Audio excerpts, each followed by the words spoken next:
Everyone who's taken a standardized test has used this. Contrary to popular belief, a pencil core isn't made from lead.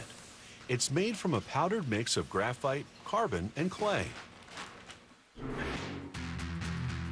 To get things started, a worker loads 750 pounds of ingredients and 300 gallons of water into a giant mixer called the ball mill.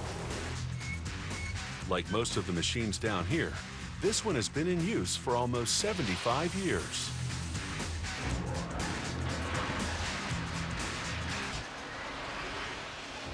Inside the mill, 1,000 pounds of smooth river stones pulverize the mix and grind up all of its chunks.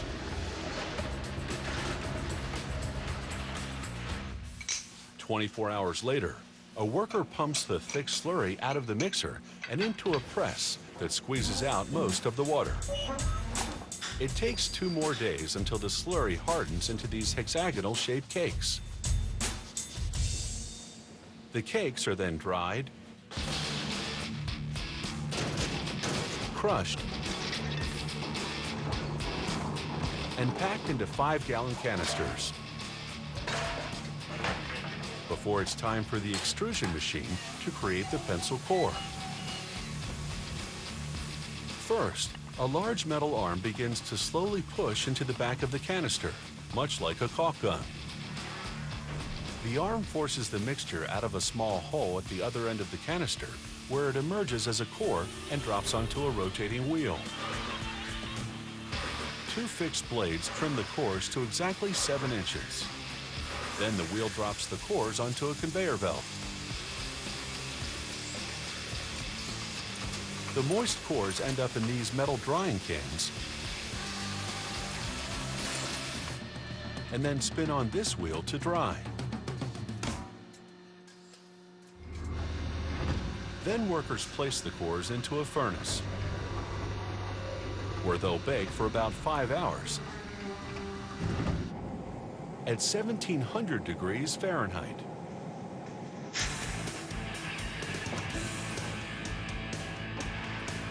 Now it's time for the cores to head upstairs, where they're about to become part of a cedar sandwich. And later, the important secret ingredient that keeps your hot dogs from turning gray. We've just seen what it takes to make a pencil core. Now we'll see how they make the rest of the pencil. Here at General Pencil, the shells for wood pencils start off as slats of Pacific Coast cedar. Cedar is known for its straight grain, which allows for smoother sharpening. Some say it smells good too. The stacks of slats head for the groover. This machine uses 8 rotating blades to carve out 8 evenly spaced grooves, and ultimately 8 individual pencils. Next, a worker loads the groove slats into a machine called the gluer.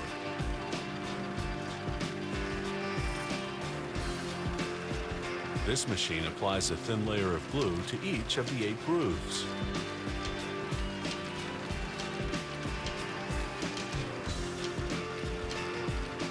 Now it's time to add the pencil cores. First, the cores are loaded into a hopper, which feeds them into a rolling wheel. As the slats move under the wheel, the cores fall into the grooves.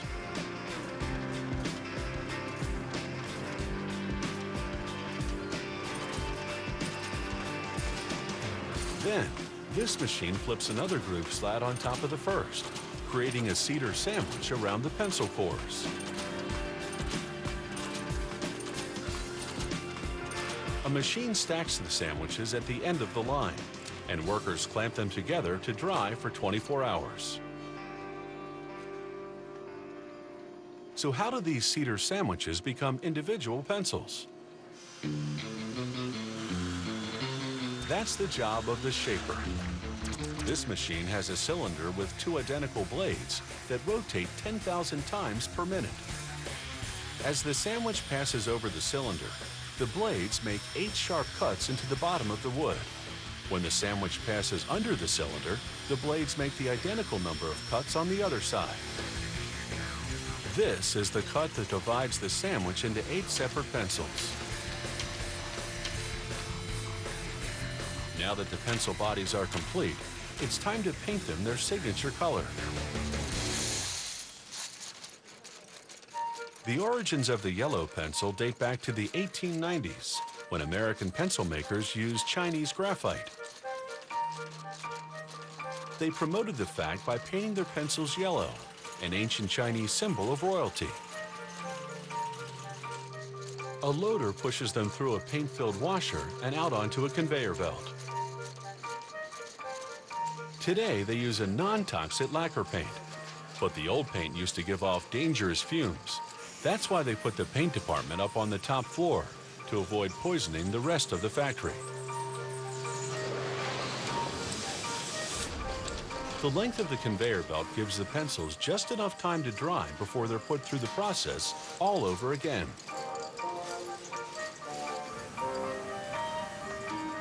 A pencil can receive as many as 5 coats of paint before leaving this room. Next, the pencils move to an area called the finishing department.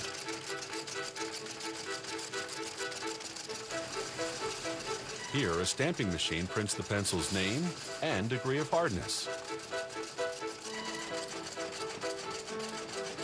A loader pushes the pencils under a roll of tinted foil,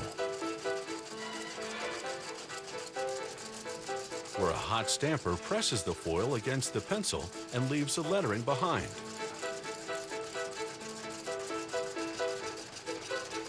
It takes a second or less for each pencil to be stamped.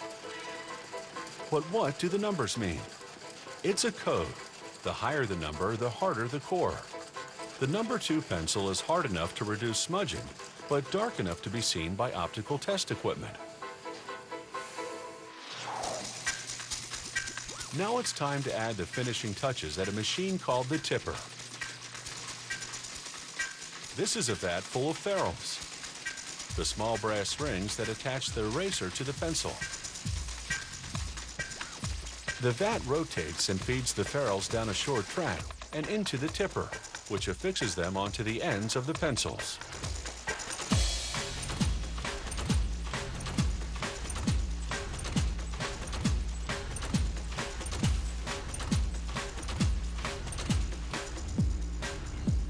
These should look familiar.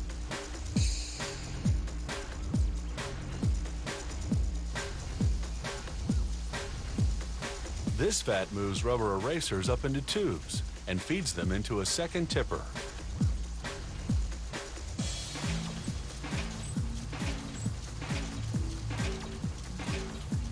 These steel needle pincers then crimp the ferrules, securing the eraser to the pencil. And the pencils are ready to come off the line. If you think that the pencil has gone out of style, statistics prove it's here to stay. Due to the popularity of Sudoku and other puzzle games, sales of pencils jumped a staggering 700%.